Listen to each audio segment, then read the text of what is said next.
I literally have the worst taste in books.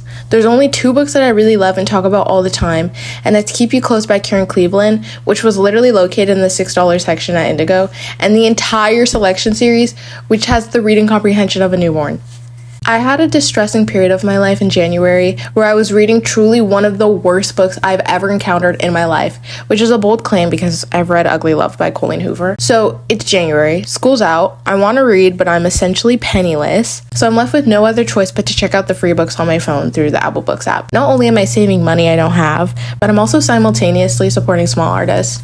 So moral. To my utter dismay, I just happened to choose the worst book in there. A true test of endurance, if you will. Second Breath Academy, How to Raise the Dead by Leigh Kelsey.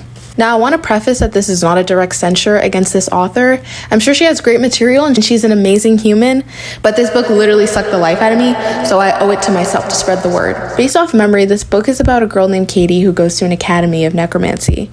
Because she's a necromancer, obviously. Her brother allegedly killed someone at the academy during his time, so Katie was coming in bearing her brother's dodgy reputation.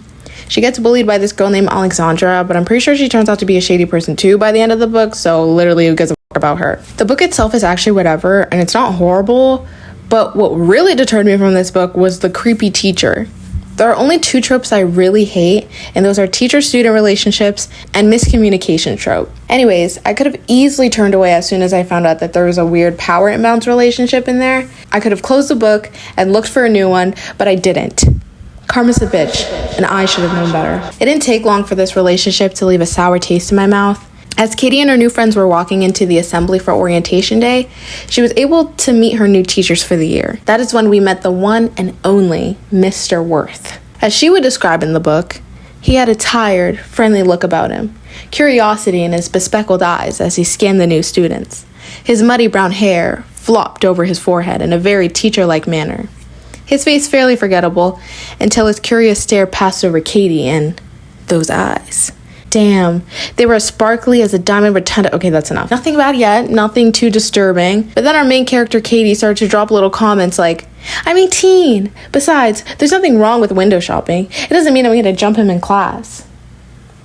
Actually, regardless of your age, the fact that your teacher holds a position of authority over you creates a power imbalance in the relationship, which makes it inappropriate. Hope this helps. Katie was so embarrassingly shameless about her teacher crush, and it had me questioning if I should go on. But no. I stood my ground, at least hoping that if anyone would defuse the situation, it would be Mr. Worth. He glanced up, a little surprised. You think I have nice eyes? He shook his head hard, his expression clearing.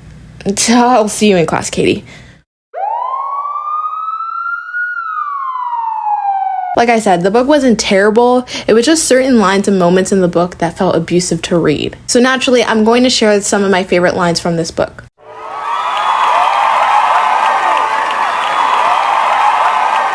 For context, Katie had just gotten attacked by a spirit and is now confiding, and I say that with quotations, in Mr. Worth. This shouldn't have happened, he sighed, squeezing her hips before lifting her off of him and running a hand through his hair. I'm sorry, Katie.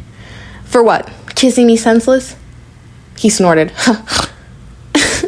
And then erased the amusement from his expression for taking advantage of you when you were scared and recovering from a traumatic attack. Excuse me? Out of context, this sounds horrible, but even with context given in the book, it's still foul. Let me tell you something. Katie is seriously my least favorite type of main character. She's mean and biting for no reason, she has no redeeming qualities, and drops outrageous one-liners. Like, for example, hey, on the bright side, if you do get fired, you have unlimited access to all of this. She swept a hand down at her body and spun slowly on the spot, letting him get a good look. I mean, what the f***? And considering we're, 95% through the book, that it couldn't possibly get any worse than this. Right? Right? Katie grinned, her eyes darting to the screened-off area. Shame we can't slip away there now, she breathed. You're playing with fire. She shrugged. Like Rihanna once said, I like the way it hurts.